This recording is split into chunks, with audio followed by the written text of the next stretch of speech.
Amaviki aphelile u-Advocate Andrea Johnson uyabhekana nemibuzo enzima lapha kwi-Commission kaMadlanga la kuvele khona nanokuthi kunamaphutha abawenzile amaningi ikakhulukazi ekwenzeni umsebenzi wabo IDEC. Okuphinde futhi kwaba worse ukuthi avume ukuthi waqamba amanga ngesikhathi ayithula ubufakazi bakhe phambi kwe-ad hoc committee. Lokho nje kufinde kwenza ukuthi isimo sibe worse kakhulu for yena. Khuluma ngoba uGlenis Breitenbach we-DA ukuveze ngokusobala ukuthi kufanele i-IDEC disbandwe. Ifuneka ihlakazwe nje i-IDEC. Nabo ke bebala izathu lezi zezinto ezenzakalayo. Ukhulume kanje. We've been advocating for some time for an independent, truly independent anti-corruption commission. So established outside of the National Prosecuting Authority, established by its own statute as Chapter 9 institution so that it has a true independence and that it cannot be dissolved unless it's by a very heightened majority in Parliament, which no party will ever see again. That will give them security of tenure. It will allow them to have control over their own budget, and it will allow them to, without fear, favour or prejudice in the true sense, go after all of the well-connected corruption and organised crime issues that the National Prosecuting Authority is just not managing to do right now. But IDEC has been so fatally tainted. It is so beyond repair. They've taken what is rotting in the National Prosecuting Authority, they've transferred it to IDEC, and the rot continues. You cannot fix it. There is no Band-Aid big enough to fix it. It must be disbanded, and we must now set up a truly independent anti-corruption body that will have all of the capacity it needs to go after corruption in the true sense. Ngokwe-DA, i-IDEC is beyond repair. Angeke sisalungiseka manje. So yingakho bethi kufuneka ihlakazwe kube khona an independent futhi ezobe ingekho ngaphansi kwe-NPA ezobe izimele ukuze ikwazi ukuthi iqhubeke nokuprosecutor lamacala la ngoba phela i-IDEC yasungulelwa ekuthenini idile nama recommendations avela kwi-State Capture Commission eyasaziwa ngeZondo Commission kube i-Nugent Commission angisazi nayiphi commission nemphathi commission. So kufanele ukuthi lezo lawo ma recommendations avele emveni okuba seku-investigatiwe kulama commission omathathu ebese yona kube yiyona ethatha iy'nyathelo zokuthi prosecute lawo bantu. Kodwa kunalokho sibona ingakwenzi lokho, kunalokho itarget abantu abathize njengo-General Masemula o-General Khumalo nazo zonke lezi zinto. So iyona inkinga ekhona le eholela ekuthenini manje kugcina sekuvela imbono ethi no ayihlakazwe le IDEC. Kodwa ke uMinister uMameloko Kubayi uphikisene nalento ethiwa ayihlakazwe i-IDEC. Sizobuye sikhulume ngoMameloko Kubayi kancane nje. I-MK Party ithatha isinqumo ke yona yokumangala enkantolo. Nayo futhi ifaka ibill eParliament ethi i-IDEC ayihlakazwe. Kodwa futhi baphinde bavula necase. Kodwa nje kunebill abayifakile eParliament lapho bethi khona i-IDEC ayihlakazwe.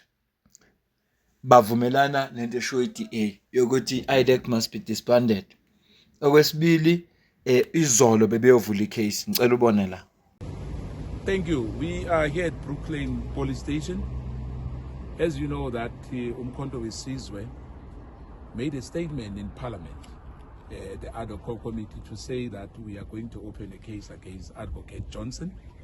Indeed, we've opened a case today in Brooklyn Police Station. As you remember that Advocate Johnson gave different statement, in these committees. At the ad hoc committee he said something, at the Madlanga Commission he said something. And that's what we call perjury. So the case of perjury has been made here in Brooklyn Police Station, and the issue of the defeating of the end of justice. And we hope that the law enforcement agency will do what they're supposed to do. If you remember well, it's the same police station where we opened a case against Lieutenant General Sibia and Minister Senzo Mkhunu. And the police, we are happy that they followed up, those matters were attended, and we hope this one of Advocate Johnson, a former IDEC boss, that it will be as well before followed. As Umkhonto Wesizwe Party, we need all the institutions to account. You know, it's not like in the 6th administration. The 7th administration, we made sure that at least there's accountability. And I think our actions speak volume, you know, that we are a party which wants everyone, and South African as well, that their taxpayers' money should not go in vain. I thank you.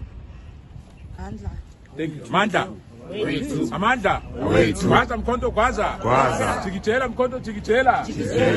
Into engikhathazayo ngayonke lento iyodwa.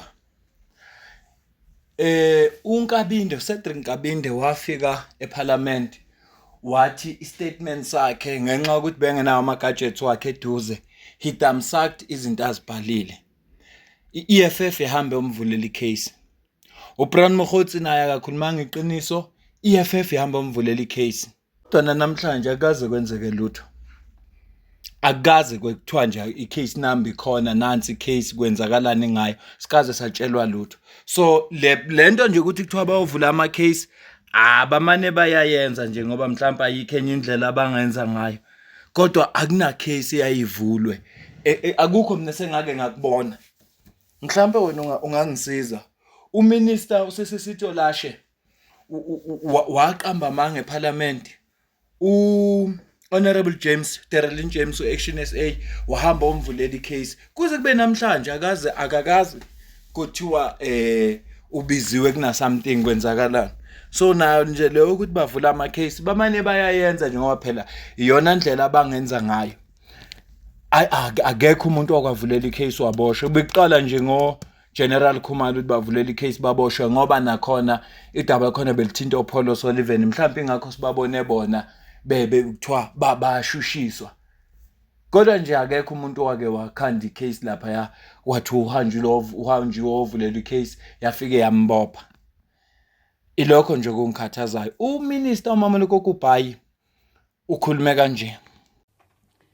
The NDPP, who will outline in detail some of the issues as we deal with this media briefing, has communicated that various activities are underway to rebuild trust and public confidence, which include the following amongst others.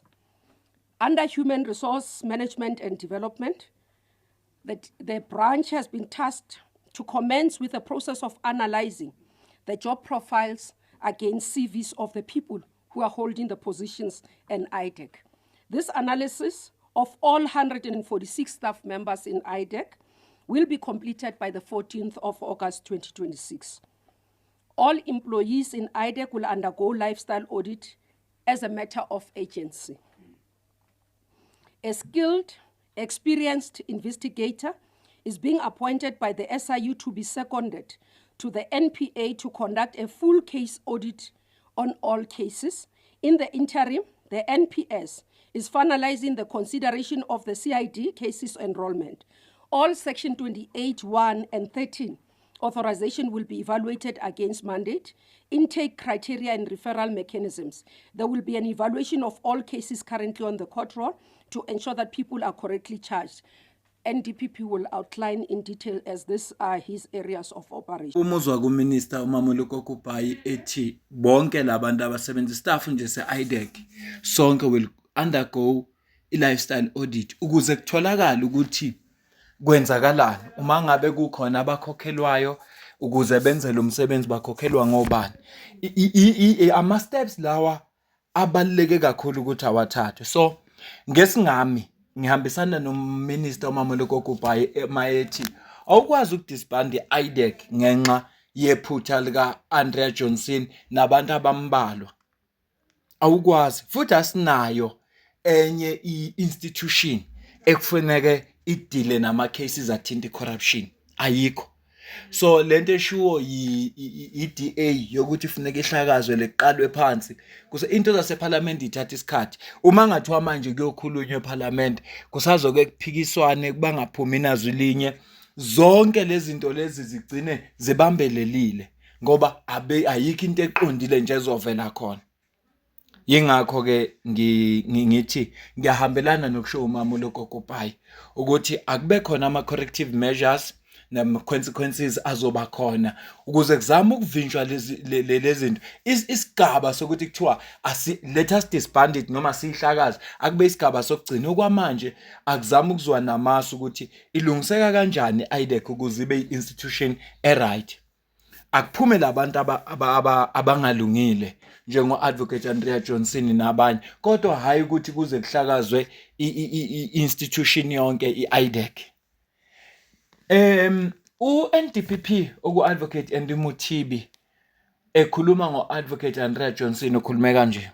Hold, or how is the former head of IDEC going to be held accountable? And not just her, all those where there is evidence pointing to wrongdoing, they will be held to account. That is why you have seen, the immediate suspensions that has kicked in, those that we have referred to. And everyone where there's evidence pointing to wrongdoing, there will be consequence management. We are following on the Madlanga Commission, and we do get information that, amongst others, enables us to identify those that we need to act on. So the accountability spectrum, and the list may not be exhaustive. Right? We hold you accountable as an employee, right? And you know that Advocate Johnson has resigned. That obviates the question of holding her accountable as an employee. That would have required an inquiry and.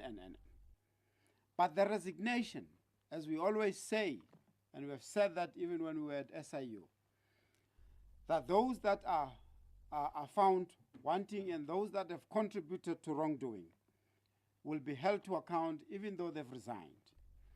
Now, another aspect of the spectrum of accountability is that if there's evidence pointing to criminal action, and you may have followed on the Madlanga Commission, even Advocate Johnson herself indicating that, and that's why she has opted not to answer some of the questions, because there's investigations that are underway.